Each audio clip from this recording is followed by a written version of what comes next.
Viral pria mabuk ngamuk bawa sajam di Wonosobo, ditabrak pemotor saat hendak ditangkap polisi. Seorang pria mabuk membawa senjata tajam di sekitar Jalan Maijen Bambang Sugeng, Wonosobo sempat menggegerkan warga pada Sabtu, 8 Maret 2025, malam. Dilansir dari Tribun Jateng.com, Kasat Reskrim Polres Wonosobo, AKP Arief Kristiawan mengatakan, pihaknya menangkap pria mabuk yang membawa senjata tajam di sekitar Jalan Maijen Bambang Sugeng, Wonosobo.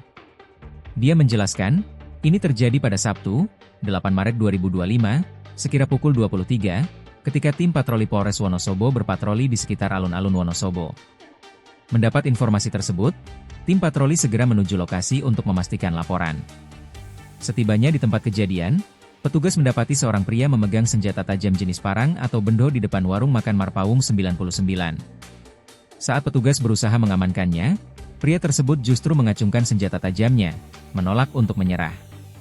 Beberapa saat kemudian, sekira pukul 23.30, rekan-rekan anggota kepolisian tiba di lokasi untuk membantu proses penangkapan.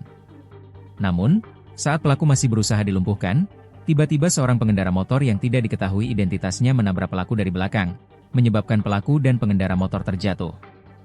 Pelaku kemudian berusaha melarikan diri ke arah warung makan Marpaung 99 sambil tetap membawa senjata tajamnya. Setelah melalui upaya pengejaran, petugas akhirnya menangkap pelaku, yang belakangan diketahui berinisial C, pemilik warung makan tersebut. Saat ini pelaku telah berada di Polres Wonosobo dan akan diproses hukum. Dari pelaku, polisi menyita barang bukti berupa satu bilah golok atau parang dengan panjang 45 cm dan bergagang kayu.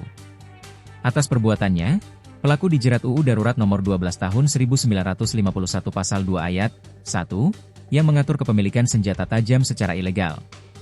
Dengan adanya tindakan cepat dari pihak kepolisian, diharapkan kejadian serupa tidak terulang, sehingga masyarakat dapat merasa lebih aman dan nyaman dalam beraktivitas.